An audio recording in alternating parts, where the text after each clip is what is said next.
Assalamualaikum warahmatullahi wabarakatuh. Salam sejahtera untuk kita semua. Perkenalkan, saya Ahmad Raihan, SHMH, salah satu dosen tetap di bidang Hukum Administrasi Negara Fakultas Hukum Universitas Sultan Ageng Tirtayasa dengan jabatan fungsional Lektor dan juga dengan NIDN 0028099402.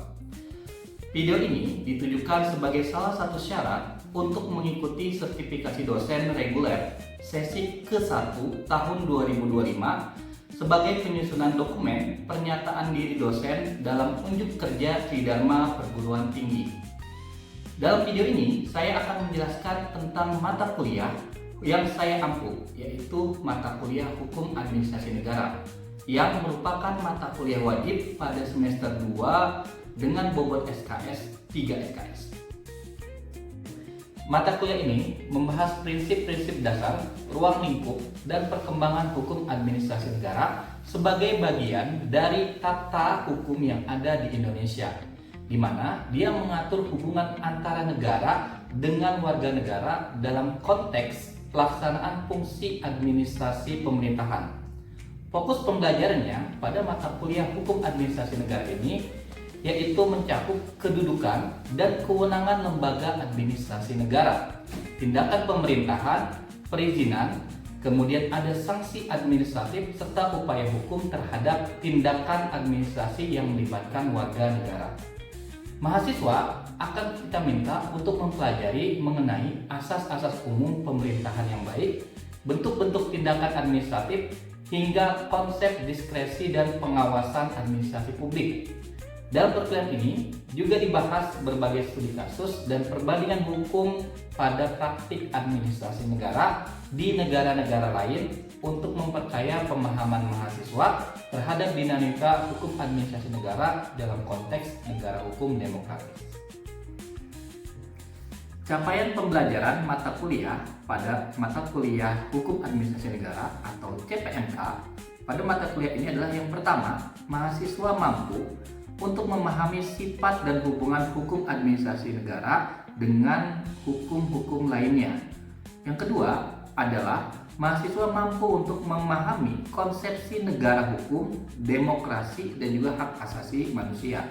Yang ketiga, mahasiswa mampu untuk memahami terkait dengan pemerintah, pemerintahan, dan juga perbuatan-perbuatan hukum pemerintah.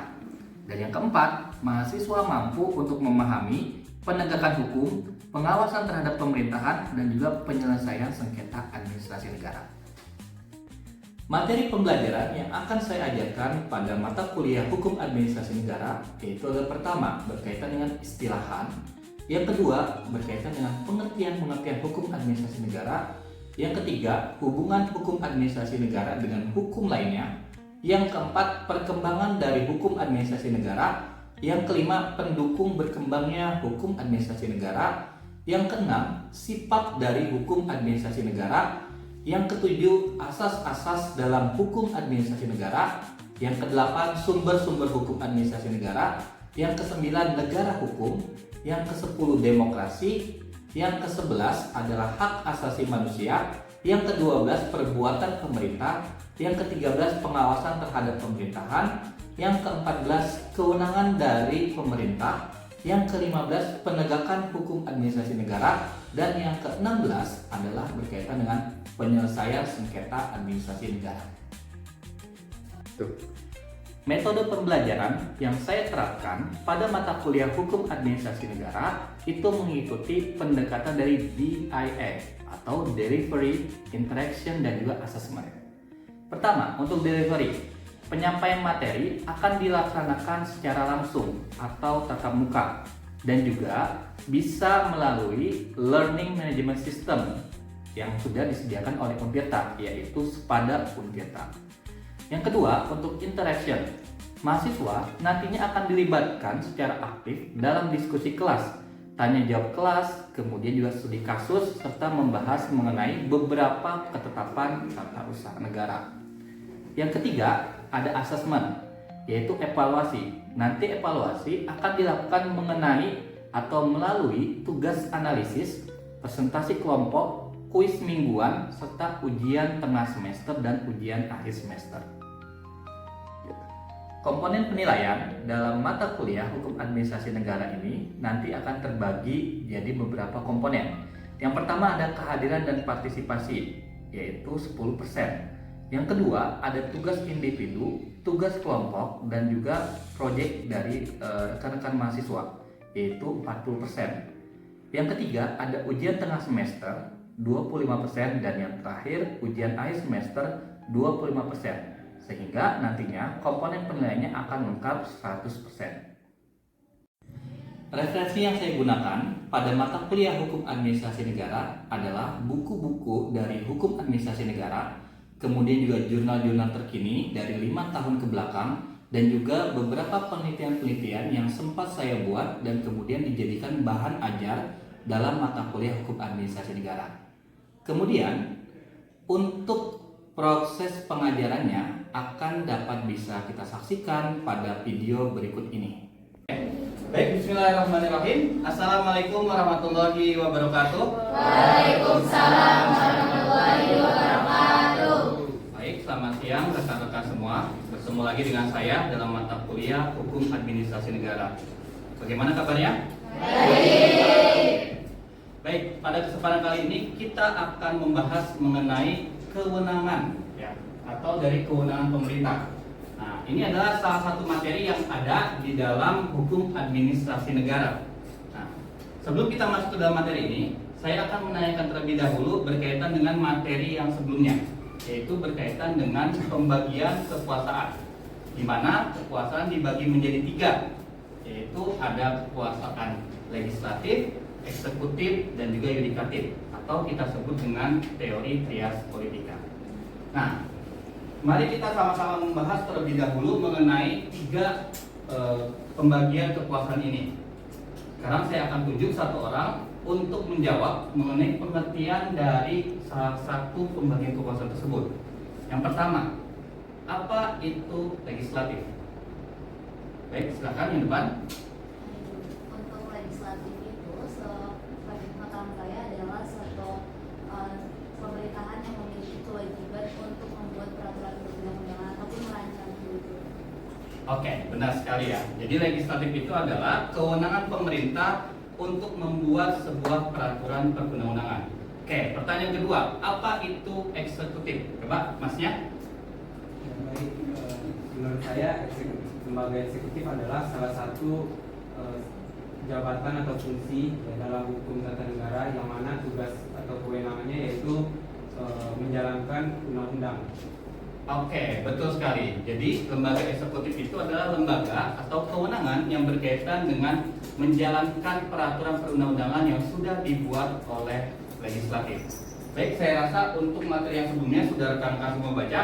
Kemudian kita akan masuk ke dalam materi selanjutnya, yaitu materi berkaitan dengan kewenangan pemerintah.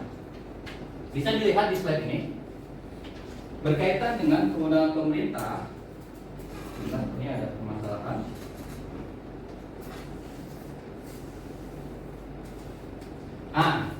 Di sini kemarin kita sudah bahas mengenai yang namanya trias politika.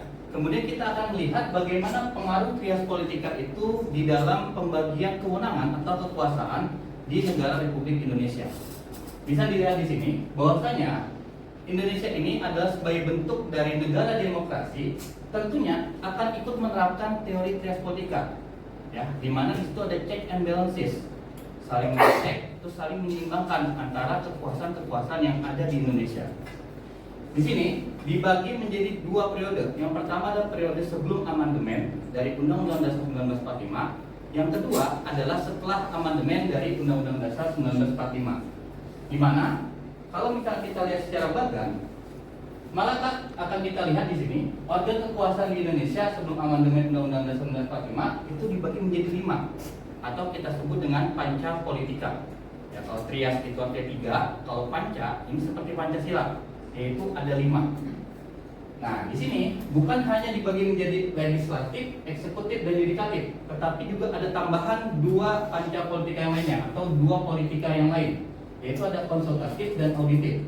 Kita bisa lihat yang paling tinggi dalam organ kekuasaan ini adalah MPR atau Majelis Permusyawaratan Rakyat. Ini sebelum amandemen ya, atau sebelum Undang-Undang Dasar 1945 itu diubah. Nah, bisa dilihat Majelis Permusyawaratan Rakyat itu lebih tinggi jabatannya daripada Undang-Undang Dasar 1945. Kemudian di bawahnya ada 5 pembagian kekuasaan. Yang pertama ada legislatif, itu diwakili oleh Dewan Perwakilan Rakyat. Kemudian eksekutif, itu diwakili oleh Presiden dan Wakil Presiden. Yudikatif diwakili oleh Mahkamah Agung. Konsultatif diwakili oleh DPA atau Dewan Pertimbangan Agung. Dan terakhir auditif diwakili oleh Badan Pemeriksa Keuangan. Jadi ada 5 kekuasaan yang saling mencek and balances, ya, saling mengecek satu sama lain dan menyeimbangkannya. Tapi di atasnya tetap ada yang paling tinggi adalah Undang-Undang Dasar 1945 dan juga Majelis Permusyawaratan Rakyat. Maka dari itu MPR waktu itu disebut dengan lembaga tertinggi di Indonesia, ya, bukan lembaga tinggi tapi lembaga tertinggi negara. Kemudian pasca amandemen ini berubah. Organ kekuasaan setelah amandemen Undang-Undang Dasar 1945 atau setelah adanya reformasi itu berubah. Di sini kita bisa lihat legislatif itu diwakili oleh DPR dan DPD. Muncul ada Dewan Perwakilan Daerah, ya. Awalnya tidak ada Dewan Perwakilan Daerah, tapi muncul. Kemudian eksekutif diwakili oleh Presiden dan Wakil Presiden. Yudikatif diwakili oleh Mahkamah Agung dan Mahkamah Konstitusi. Ini juga muncul. Awalnya tidak ada Mahkamah Konstitusi, tetapi pasca reformasi atau pasca amandemen muncul Mahkamah Konstitusi. Kemudian ada konstitusi yang diwakili oleh MPR dan inspektif yang diwakili oleh BPK. Jadi kita lihat di sini ada perubahannya adalah MPR yang awalnya paling tinggi itu berubah menjadi sejajar atau lembaga tinggi negara saja. Jadi yang paling tinggi adalah konstitusi kita saja, yaitu Undang-Undang Dasar 1945. Maka kalau dilihat di sini 5 organ kekuasaan ini yang saling menyeimbangkan satu sama lain di kekuasaan yang ada di negara Republik Indonesia. Ini setelah amandemen Undang-Undang Dasar 1945. Pertanyaan saya, amandemen berapa kali? 4 kali. Benar sekali. Amandemen 4 kali, ya. Yang terakhir tahun 2022 apa 2002? 2002. Oke. Ini pintar-pintar kelasnya sepertinya. Oke, kemudian nah, bisa kita lihat dari situ ada namanya dasar konstitusi dari negara hukum Indonesia, di mana di dalam batang tubuh Undang-Undang Dasar 1945 itu sebenarnya tidak tertulis secara jelas bahwasanya Indonesia adalah negara hukum apa, ya, negara hukumnya seperti apa, Reichstag atau rule of law. Tetapi sebelum Undang-Undang Dasar itu ditulis di dalam pasalnya, di dalam isi pasal-pasalnya itu di Undang-Undang Dasar 1945 bahwasanya Indonesia ini adalah Reichstag. Kemudian pasca amandemen itu dihapuskan, jadi hanya Indonesia merupakan negara hukum. Indonesia adalah negara hukum saja tanpa ada kata-kata Reichstag-nya. Reichstag atau rule of law-nya kita tidak mengenal keduanya, tapi kita mencampurkan, combine antara Reichstag dan juga rule of law-nya.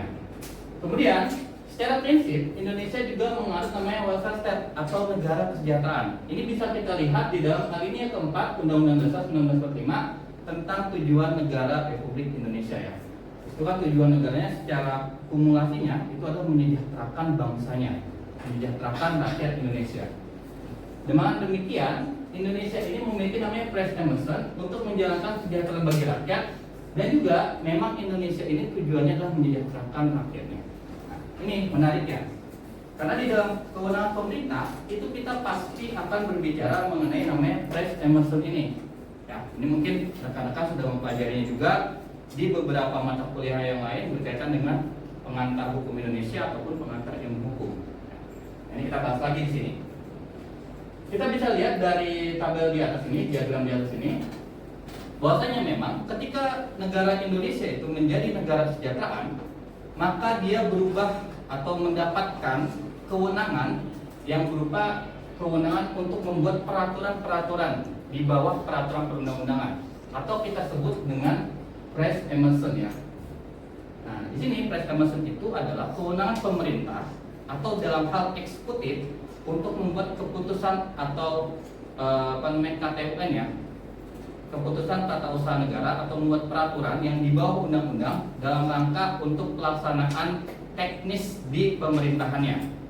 Jadi kan kalau misalkan pemerintah itu menunggu adanya undang-undang, itu menunggunya bisa hampir setahun, 2 tahun, 3 tahun. Sementara kejadiannya itu berlangsung saat ini juga. Jadi pemerintah boleh untuk membuat peraturan-peraturan tersebut. Contohnya apa? Seperti contohnya SK di pemerintahan entah itu dari desa, RT, RW, terus kemudian keputusan menteri, keputusan gubernur, terus kemudian ada juga SK dari rektor. Nah, ini adalah contoh-contoh dari Press Emerson. Dia dibuat menjadi 3 pembagiannya. Ada kewenangan inisiatif, kewenangan delegatif, dan juga direct function. Apa itu kewenangan inisiatif? Yaitu membuat peraturan setingkat undang-undang. Contohnya apa? Peraturan pemerintah pengganti undang-undang atau disebut Perpu. Nah, ini pernah waktu itu dikeluarkan Perpu ketika masa-masa COVID-19. Kemudian itu adalah hal yang berbahaya, mendesak, sehingga perlu dibuat peraturan pemerintah untuk mengganti undang-undang yang ada. Ya, itu dinamakan Perpu. Ini adalah Press Emerson di dalam kewenangan inisiatif. Kemudian yang kedua, ada kewenangan delegatif, di mana dia membuat peraturan di bawah undang-undang. Nah, ini contohnya adalah kewenangan yang dibuat yang kemudian menjadi atribusi, delegasi, dan juga mandat yang akan kita bahas pada pertemuan kali ini setelah slide ini. Terus yang ketiga, ada namanya direct function atau mengartikan peraturan perundang-undangan. Ya. Jadi pemerintah itu memiliki kewenangan untuk mengartikan peraturan perundang-undangan yang sudah dibuat oleh legislatif. Karena kalau misalkan tidak seperti itu, maka pemerintah ketika menjalankan peraturan perundang-undangan tersebut harus bertanya terus kepada si legislatif. Ini sebenarnya maksudnya apa sih? Ini sebenarnya maksudnya apa sih? Nah, untuk menghindari hal tersebut, maka pemerintah memiliki kewenangan untuk mengartikan undang-undang yang sudah dibuat oleh yang namanya legislatif. Nah, kemudian kita bahas selanjutnya adalah mengenai original legislator dan juga delegated legislator. Nah, kalau tadi kita sudah bahas mengenai kewenangan-kewenangan tersebut, kita sekarang adalah membahas mengenai original legislator dan juga delegated legislator atau si pembuat undang-undang yang asli dan yang didelegasikan, atau dia itu sebenarnya mendapatkan kewenangan membuat peraturan itu dari orang lain. Ya. Pertama dari original legislator, ini adalah kewenangan bagi para legislator untuk membuat peraturan perundang-undangan secara langsung. Dia ini contohnya adalah seperti MPR membentuk konstitusi, kemudian DPR bersama pemerintah sebagai pembentuk undang-undang, kemudian di tingkat daerah ada DPRD dan pemerintah daerah. Jadi kalau original legislator ini benar-benar dia memiliki kewenangan secara langsung untuk membuat peraturan perundang-undangan, atau kewenangannya diberikan langsung oleh undang-undang dasar, oleh konstitusi. Nah, ini biasanya dia adalah legislatif bersama dengan eksekutif yang di tingkat atas. Kalau di tingkat eksekutif pusat, berarti dia adalah presiden dan wakil presiden. Kalau dia eksekutif di tingkat daerah, maka dia adalah gubernur, bupati, dan juga wali kota. Kemudian ada delegated legislator, yaitu adalah badan atau jabatan tata usaha negara yang mendapatkan wewenang dari peraturan di bawah undang-undang. Jadi dia mendapatkan peraturan untuk membuat kebijakannya, membuat peraturannya adalah dari undang-undang atau ke bawahnya. Ya. Contohnya bagaimana? Contohnya kayak misalkan gubernur. Itu kalau misalkan mau membuat original legislatornya, dia akan membuat peraturan daerah. Tapi kalau membuat delegated legislatornya, dia akan membuat surat edaran, surat keputusan, dan lain sebagainya. Yang memang dia itu tidak secara langsung berbentuk peraturan ke atas, ya, tidak bersinggungan kepada peraturan perundang-undangan yang di atasnya. Seperti itu. Nah, kemudian di sini, kalau misalnya kita lihat di sini ada peraturan perundang-undangan, kemudian dia itu ada 3 ya, ada atribusi, delegasi, dan mandat. Nah, ini pertanyaannya adalah kira-kira apa perbedaan dari atribusi, delegasi, dan mandat?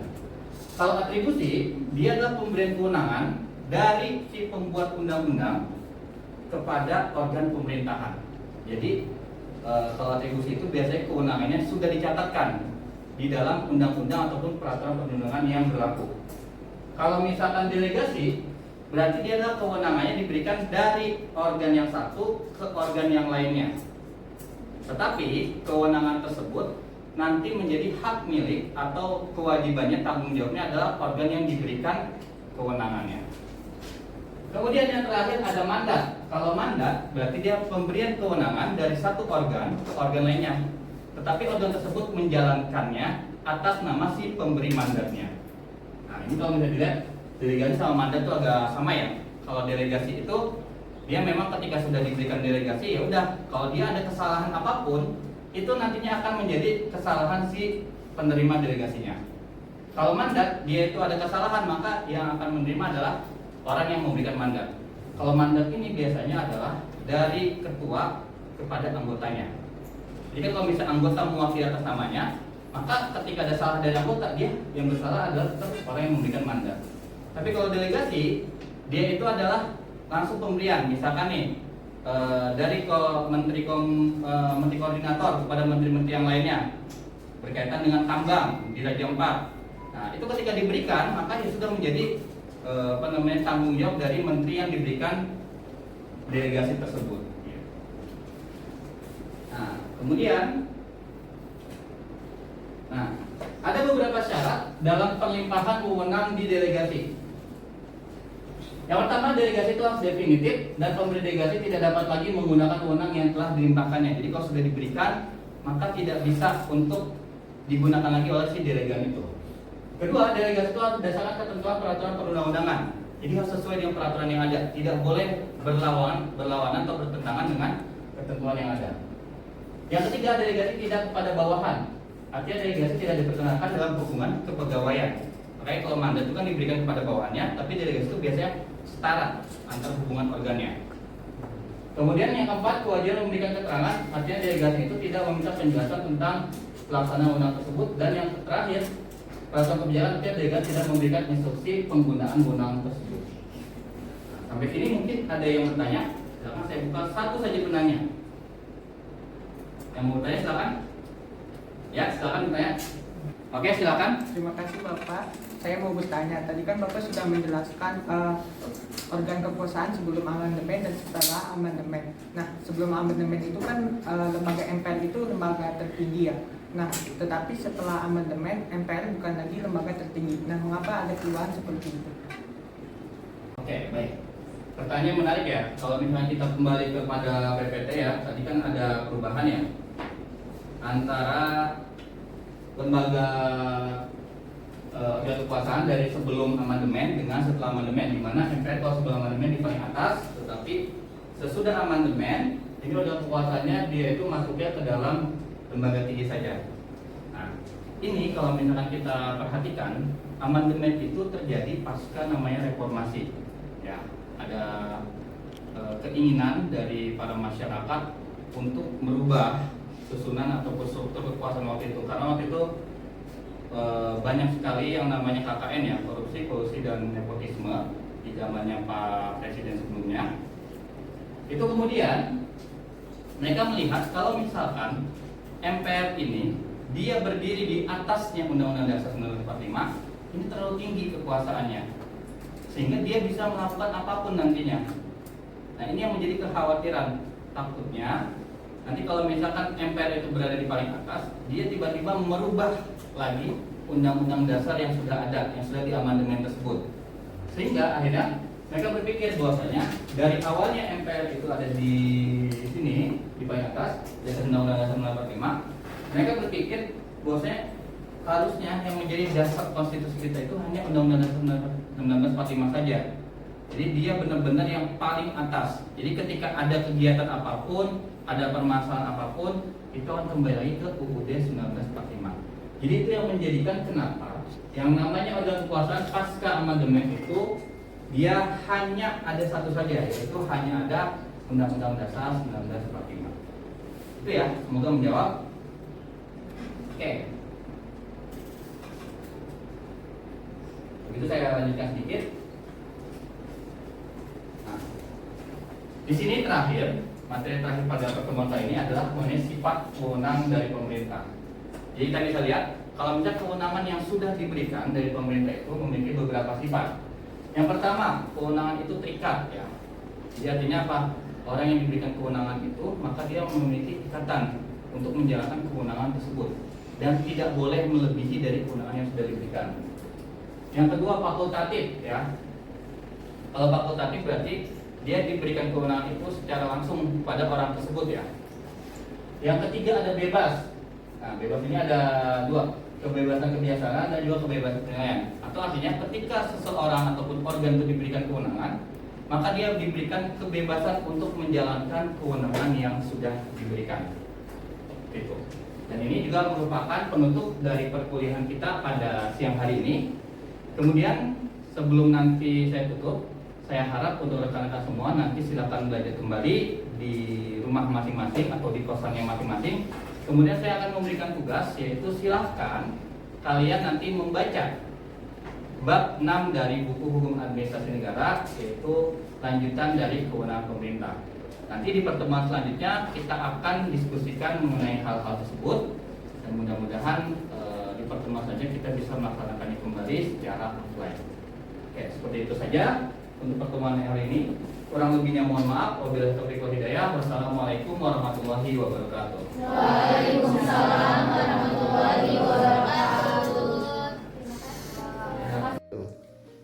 Demikian penjelasan saya mengenai mata kuliah Hukum Administrasi Negara. Semoga dapat memberikan gambaran yang jelas tentang proses pembelajaran yang saya lakukan dalam rangka pelaksanaan Tridharma Perguruan Tinggi di bidang Hukum Administrasi Negara Fakultas Hukum Universitas Sultan Ageng Tirtayasa.